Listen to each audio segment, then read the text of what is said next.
In 1953, a company in Gloucester, Massachusetts, froze a slab of cod, sawed it into neat rectangles, and breaded them. Within 2 years, Americans bought them by the ton. But before that box landed in the freezer, Friday supper looked nothing like it does now. Number 14 is the dish that erased half this list. Number 3 fed a family of 6 for pocket change. These 25 Friday night fish suppers built working-class and Catholic America. Hit that subscribe button and let us count down. Number 25, sardines on toast. This was the meal that showed up when the pay envelope was thin and Friday still demanded fish.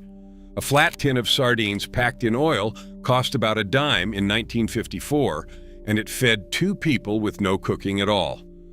Your grandmother forked the little fish onto a slice of buttered toast, mashed them down with the back of the fork, added a squeeze of lemon or a shake of vinegar, and slid the whole thing under the broiler until the edges crisped.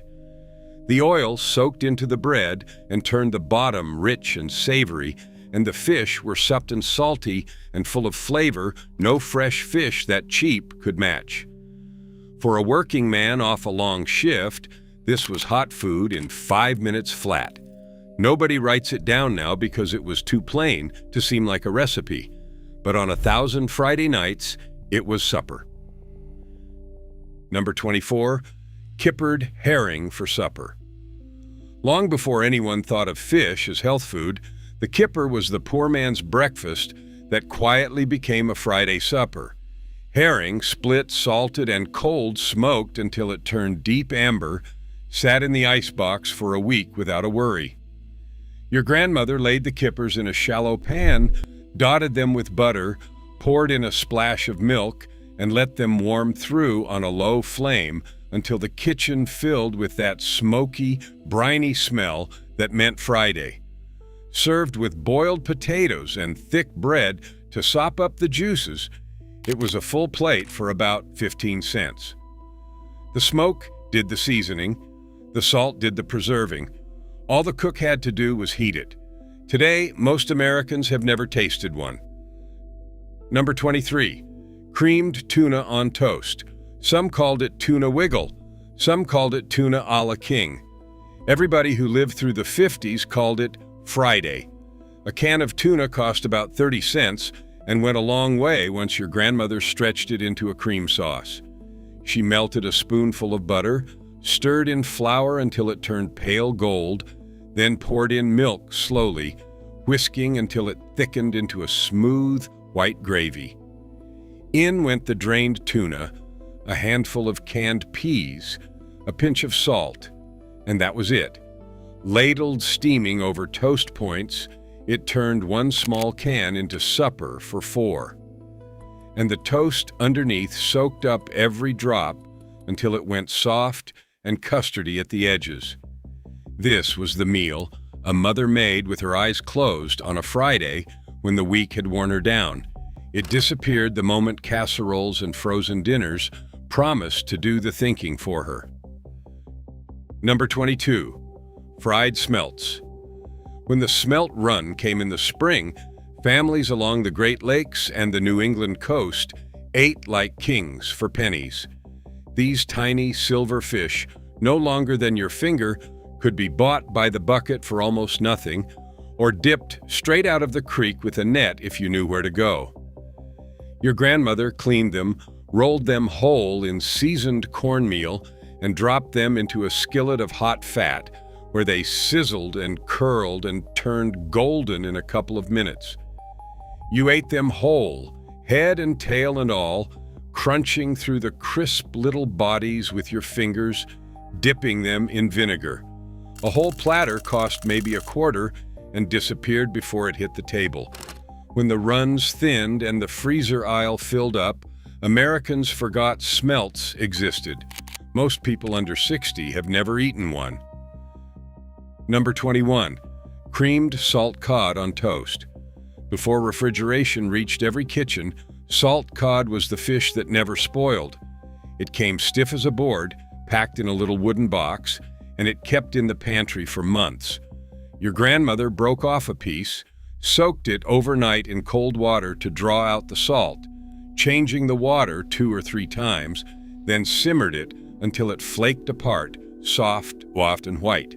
She stirred those flakes into a cream sauce made of butter, flour, and milk, seasoned it with plenty of black pepper, and poured it thick over toast. A box cost about $1 and made 2 full suppers. This was the same dish that fed sailors and dock workers for 2 centuries. By the time frozen fillets arrived, nobody wanted to bother with the soaking, and creamed salt cod slipped quietly out of the American kitchen forever. Number 20. Mackerel patties. Everyone knows salmon patties, but mackerel was the cheaper cousin that fed families who could not spare the extra dime. A can of mackerel ran about 15 cents, half the price of salmon, and made the same honest supper. Your grandmother drained it, picked out the bigger bones, and mashed the dark, rich meat with a beaten egg, a handful of crushed crackers, some diced onion, and a shake of pepper. She shaped it into patties with her hands and fried them in bacon grease until each side turned deep brown and crisp. Served with stewed tomatoes and a wedge of cornbread, it was a Friday supper that felt like more than it cost. Mackerel has a bolder flavor than salmon, stronger and oilier, and children raised on it never blinked. But as canned salmon got cheaper and mackerel got scarcer on the shelf, this thrifty little patty vanished. First, pattern break. Here is where you have to understand why Friday meant fish at all. For millions of American families, meat on Friday was simply not allowed. The Catholic tradition of abstaining from meat turned the last workday of the week into fish day in tens of millions of homes, from the Irish neighborhoods of Boston to the Polish parishes of Chicago to the Italian blocks of New York. But it was not only religion. Fish was cheap, and Friday was the day the money ran thinnest before the weekend. A tin of salmon or a box of salt cod cost a fraction of what a roast did, and it let a mother put a proper hot supper on the table when the meat budget was gone. These dishes were born at the exact place where faith and poverty overlapped. They were not about flavor first. They were about feeding a family with dignity on the one night the cupboard and the calendar both said the same thing. Number 19, New England fish chowder. This was the Friday supper that warmed a whole family through a hard winter for the price of a couple of fish heads. Your grandmother fried a scrap of salt pork in the bottom of the pot until the fat rendered out, added sliced onions until they softened, then piled in diced potatoes and just enough water to cover.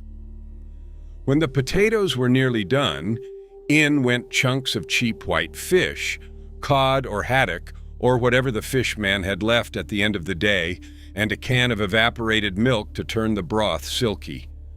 Salt, pepper, chippemal, a knob of butter on top, and supper was ready. The whole pot cost well under $1 and fed 6 with bread on the side, and the milk turned it creamy without any cream at all.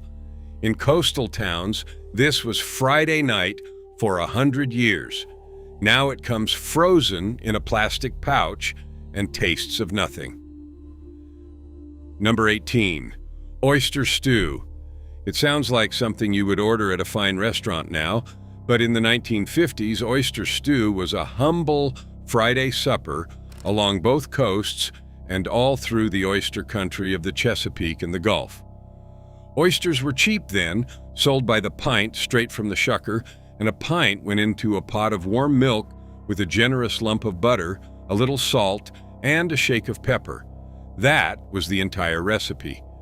Your grandmother heated the milk gently, never letting it boil, dropped in the oysters, and pulled the pot off the flame the moment their edges curled.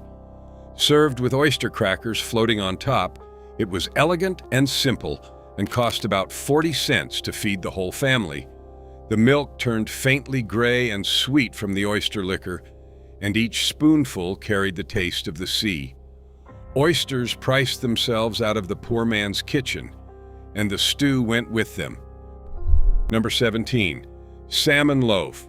Before there was meatloaf on Monday, there was salmon loaf on Friday, and it was the exact same idea dressed in fish.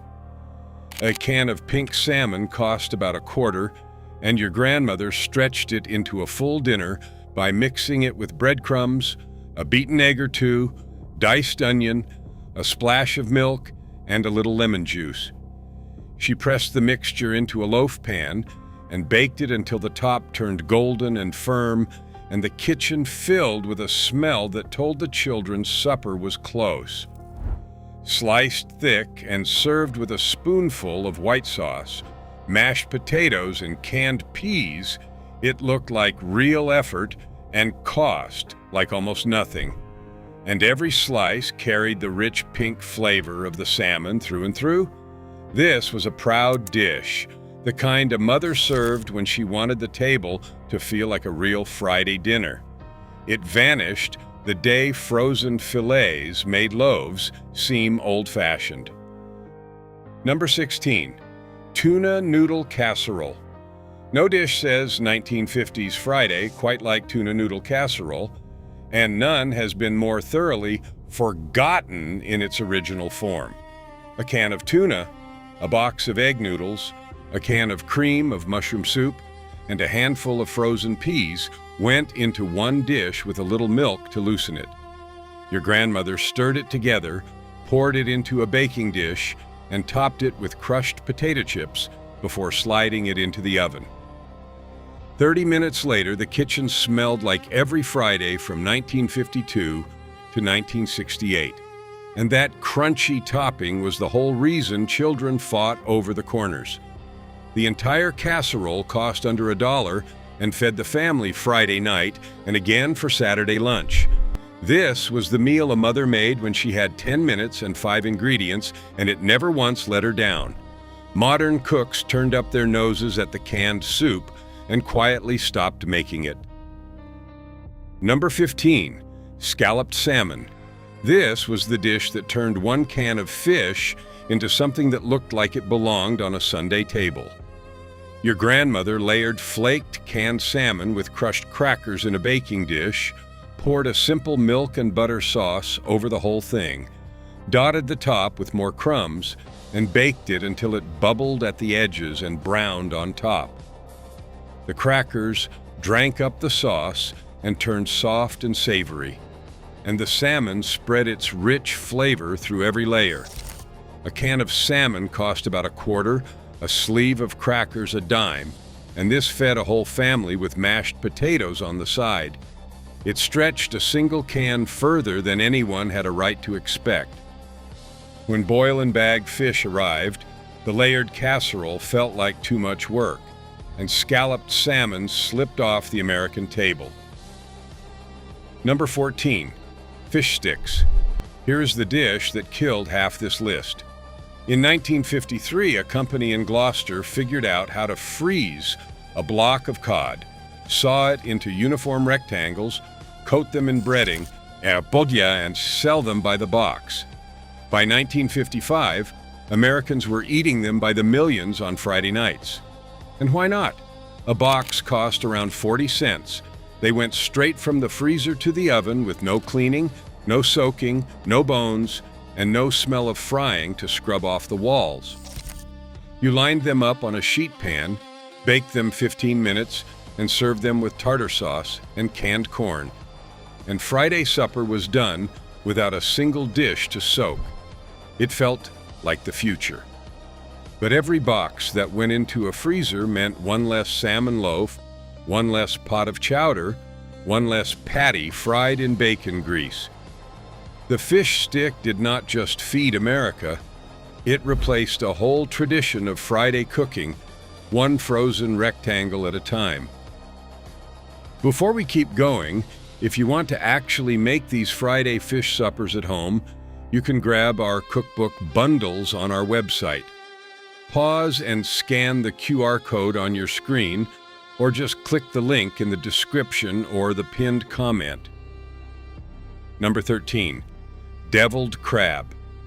Along the Gulf and the Atlantic coast, where crab was still cheap enough for a working family, deviled crab was the Friday supper that felt like a special occasion. Your grandmother picked the meat from a couple of blue crabs, or used a can when the fresh was too dear, and mixed it with crushed crackers, a beaten egg, a spoonful of mustard, a little Worcestershire, and a shake of cayenne to give it that devilish bite. She packed the mixture back into cleaned crab shells, topped it with buttered crumbs, and baked it until the top turned crisp and golden.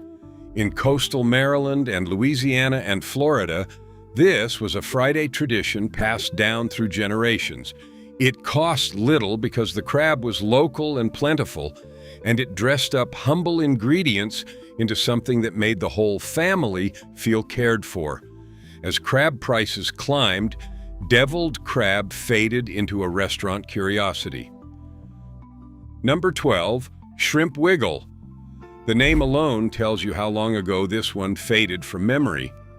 Shrimp wiggle was a creamed dish of small shrimp and peas served over toast, and it was the poor man's version of an elegant seafood supper. Your grandmother made a white sauce from butter, flour, and milk, folded in a small can of shrimp and a handful of peas, seasoned it with salt and a little paprika, and ladled it hot over toast points. A can of shrimp was cheap then, and it stretched into a full meal once the cream sauce and peas filled it out. The dish was mild and rich and gentle, the kind of supper that felt fancy without costing much, and it showed up at ladies' luncheons and Friday family dinners alike. It lived in every community cookbook of the era. Today, the very word wiggle sounds like a joke, and the dish behind it is entirely forgotten. Number 11, Finnan Haddie. This one carried the scent of Scotland into American kitchens. Finnan Haddie is smoked haddock, pale gold and firm, and in the immigrant neighborhoods of New England, it was a beloved Friday supper.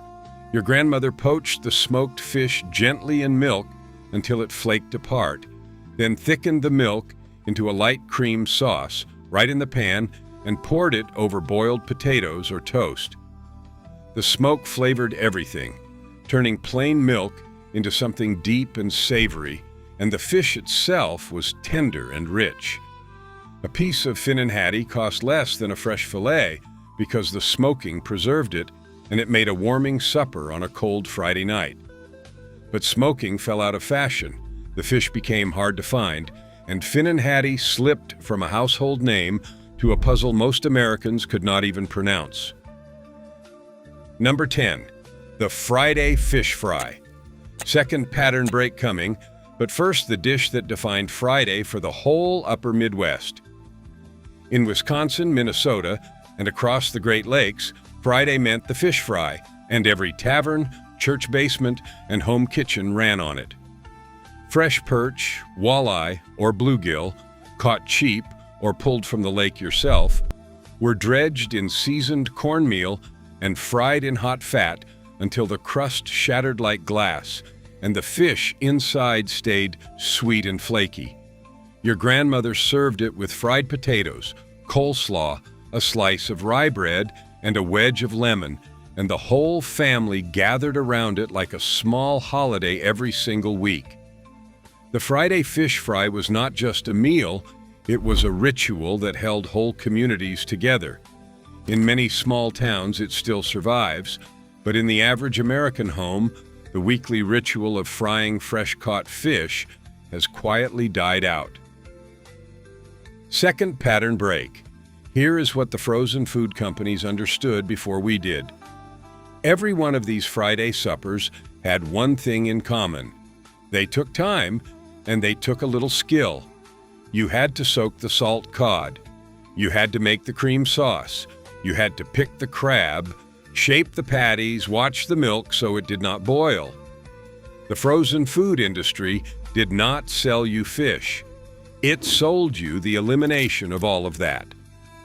A box of fish sticks promised a mother she could skip the sauce, skip the soaking, skip the frying, and still put fish on the table Friday night.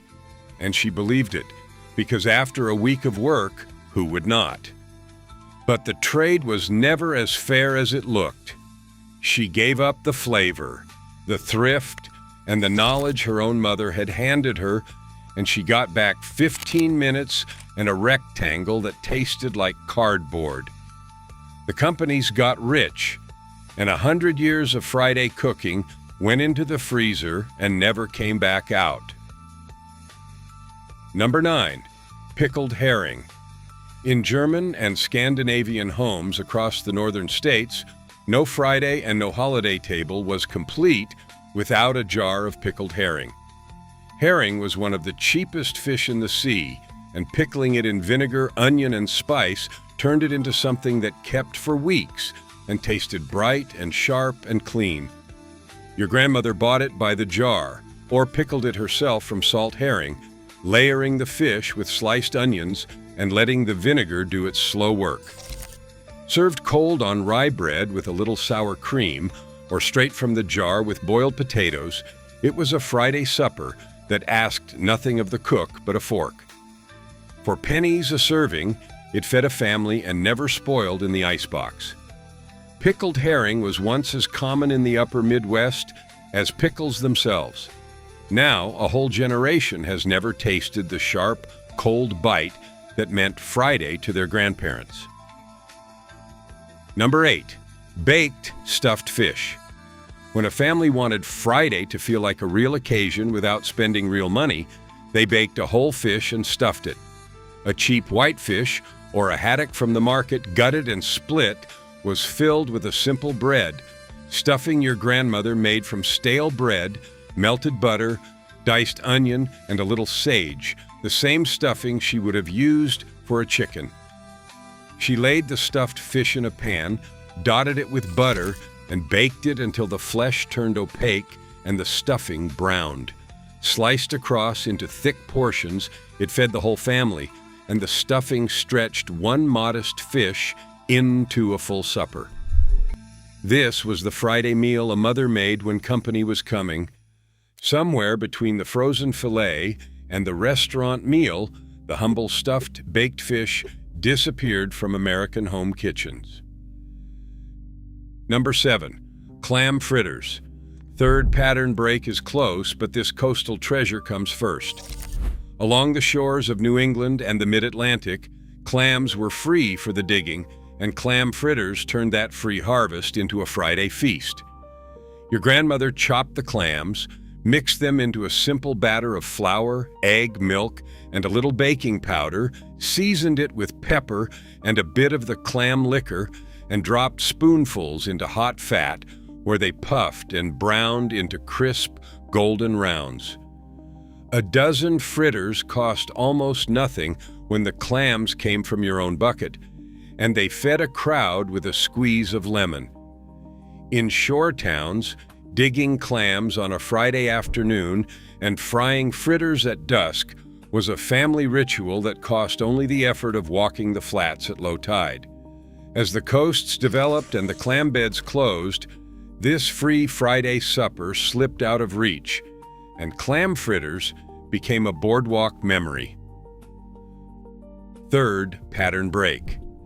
Here is the part nobody wants to say out loud. These Friday fish suppers did not just feed the poor.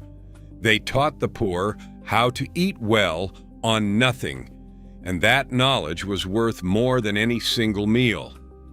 A woman who knew how to make a cream sauce could turn one cheap can of tuna into supper for 6.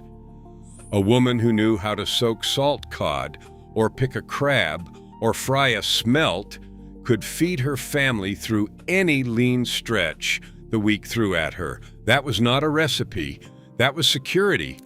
It was the difference between eating and going without on the nights the money ran out. When we traded these dishes for frozen boxes, we did not just lose the flavor. We lost the skill, and with the skill, we lost the safety net.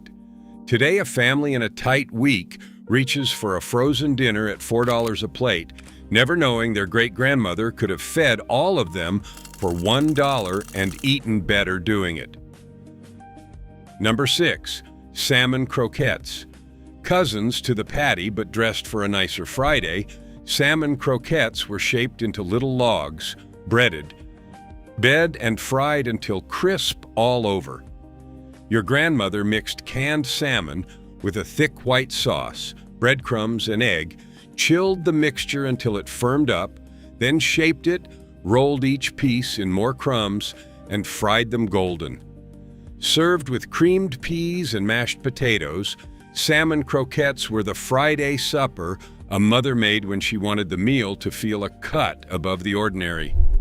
A can of salmon still cost only a quarter, but the little bit of extra care turned it into something that felt like a real dinner out. These were a staple of Southern and Midwestern tables alike, listed in every church cookbook. As frying fell out of favor and salmon crept up in price, the croquette quietly gave way to the fillet. Number 5. Tuna and rice casserole. When the noodles ran out, rice did the same honest work for even less money. A cup of rice, a can of tuna, a can of cream of mushroom or celery soup, and a little milk went into one dish, sometimes with a handful of peas or a diced stalk of celery for crunch. Your grandmother stirred it together, topped it with crushed crackers, and baked it until the rice was tender and the whole thing bubbled at the edges. It cost even less than the noodle version because rice was cheaper than pasta, and it fed the family Friday night with plenty left over. This was pantry cooking at its most honest. A supper assembled entirely from cans and a box, requiring nothing fresh. Rural families miles from a grocery store kept these ingredients stocked like a bunker and could put a hot Friday meal together anytime from a shelf. It fed millions and was forgotten by nearly all of them. Number 4. New England codfish cakes. In the kitchens of Massachusetts and Maine, the codfish cake was Friday supper and Saturday breakfast both. Your grandmother took soaked and simmered salt cod, flaked it fine, and mixed it with an equal amount of mashed potato, a beaten egg, a little onion, and a good grind of pepper. She shaped the mixture into round cakes and fried them in fat until each side turned deep brown and crisp, while the inside stayed soft and fluffy. Served with baked beans on Saturday morning or with stewed tomatoes on a Friday night, codfish cakes were the backbone of New England thrift cooking. A box of salt cod and a few potatoes made a dozen cakes for well under $1.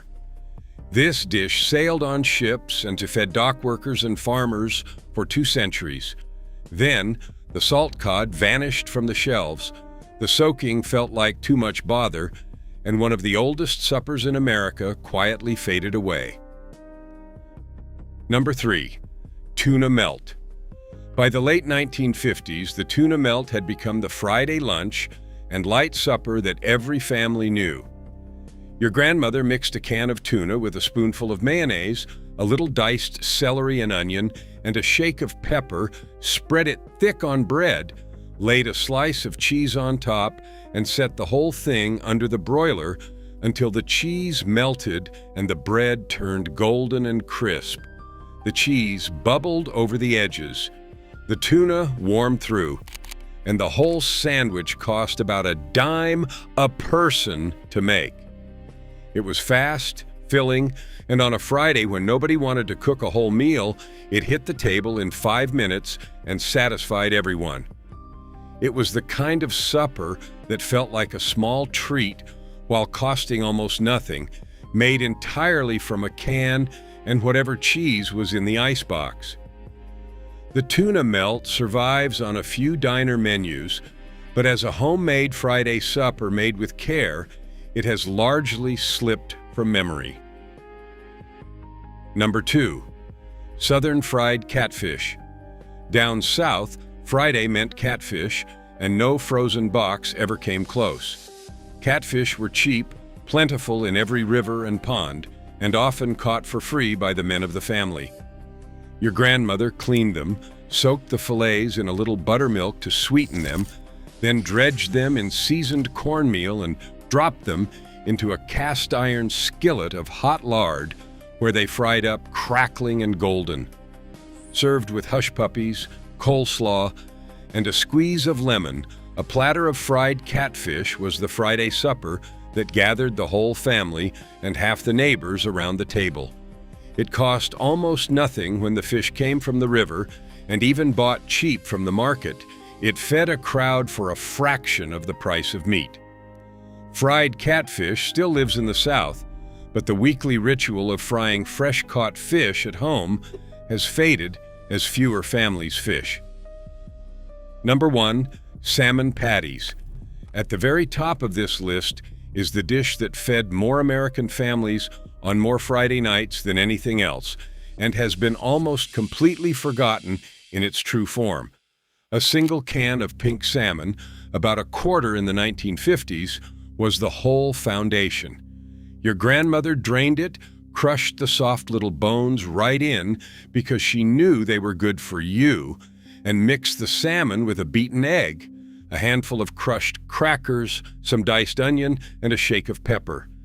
She shaped the mixture into patties with her wet hands and fried them in a little bacon grease until each side turned deep golden brown and the edges went lacy and crisp. The smell of it filled the whole house by 6 o'clock on a Friday. The outside crackled. The inside stayed moist and rich. Served with mashed potatoes and creamed peas and a wedge of cornbread, this was Friday supper across the South, the Midwest, and half the working-class kitchens in the country. One can feed a family, every slice held together perfectly. It cost pennies and tasted like home. This was not a consolation meal.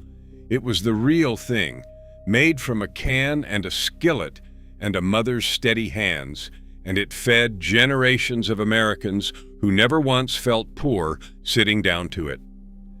Then the freezer aisle promised something faster, and we forgot how good a quarter's worth of salmon could be.